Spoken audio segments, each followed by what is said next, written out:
السلام علیکم ورحمۃ اللہ وبرکاتہ۔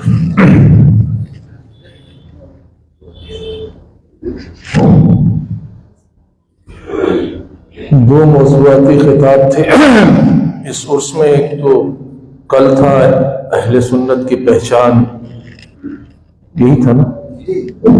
اس پہ مطلب سنی کون ہے آج کل اس قدر آفت مچی ہوئی ہے کہ تم سنی نہیں تو وہ سنی نہیں تو یہ سنی نہیں تو یہ سلام پڑھتا ہے تو وہ سلام پڑھتا ہے تو لاؤڈ اسپیکر پہ نماز کا قائل نہیں۔ اس پہ مولانا شرافت حسین صاحب سعیدی کا جو ایسے ادارے کے استاد ہیں بہت ہی مفصل اور پرمغز بیان کل ہو چکا ہے اس کی، جو کل ہمارے خیر میں لائیو ہوا تھا۔ تصوف اور احسان، جس پہ ہزاروں اور لاکھوں، آج کل سوشل میڈیا کا دور ہے، ہزاروں اور لاکھوں گفتگو ہو رہی ہے۔ وہ نہ گفتگو سے یہ فن ہی ایسا ہے کہ نہ وہ گفتگو اور نہ تقریر کے ذریعے حاصل ہو سکتا ہے، وہ حاصل ہو سکتا ہے کسی شیخ طریقت کی نگاہ سے۔ زندگی بھر آپ حدیث جبریل پڑھ پڑھ کے اس کے مفاہیم اور اپنی علمی جہد اور پوری اپنی علمی توانائی آپ لگا دیجئے، زندگی بھر اس کا اثر نہیں ہوگا۔ اور ایک شیخ طریقت کی نگاہ کامل جو ہے، واللہ واللہ نظر تیری پیر مغاں، کیا پلا دی میں حب احمد مجھے، واللہ واللہ نظر تیری پیر مغاں، کیا پلا دی میں حب احمد مجھے۔ تو جو شیخ کامل کی جو نظر ہے اس وقت انقا ہو چکی ہے۔ علماء یا مدارس کے فرع،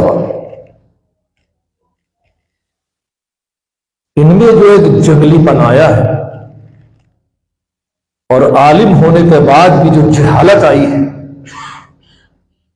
وہ جہالت کی وہ کئی قسم ہیں۔ ایک شخص یہ ہے کہ لکھنا پڑھنا نہیں جانتا، وہ جاہل ہے۔ ایک بہت بڑا پڑھا لکھا جاہل وہ ہے جو پڑھ لکھ کے بھی آداب محفل سے واقف نہیں، لوگوں سے کیسے گفتگو کرنی چاہیے اس سے واقف نہیں ہے کہ اختلاف کا معیار کیا ہے۔ آپ کسی مسلمانوں کے ساتھ جانتے ہیں اس وقت کیا مسئلہ کیا ہو گیا، ان کو اختلاف کرنے کا معیار تک پتہ نہیں رہ گیا ہے۔ بالکل اختلاف ہوگا، وہ ایک فطرت انسانی ہے، یہ تو کوئی کہہ نہیں سکتا کہ اختلاف نہیں ہوگا۔ وہ کیسے نہیں ہوگا؟ اختلاف ہوگا، لیکن اختلاف کرنے کا ایک طریقہ اور ایک معیار ہوگا۔ مسلمانوں کے ساتھ ہوا کیا ہے اس وقت، اور ہمارے مدارس میں خاص کر ہم اہل سنت کے مدارس کی بات کر رہے ہیں، ان کے یہاں اختلاف کی نوعیت جو ہے وہ اس اسٹیج کے اوپر آ گئی ہے کہ وہ بالکل سمجھ ہی نہیں پا رہے ہیں کہ اس کے تقاضے کیا ہیں اور کس سے گفتگو کر رہے ہیں۔ یہ سب چیزیں جو ہیں ہوئی ہی اس وجہ سے ہیں کہ نظام خانقاہی اس دور میں مرقع ہو چکا ہے۔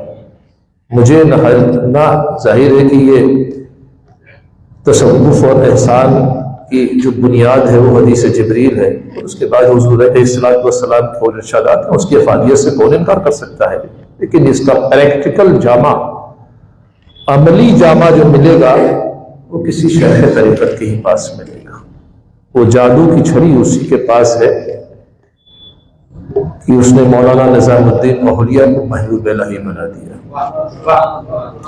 وہ جادو کی چھڑی اسی کے پاس ہے کہ اس نے مولانا عبد القدوس گنگوہی کو قطب عالم بنا دیا۔ وہ چیز جو ہے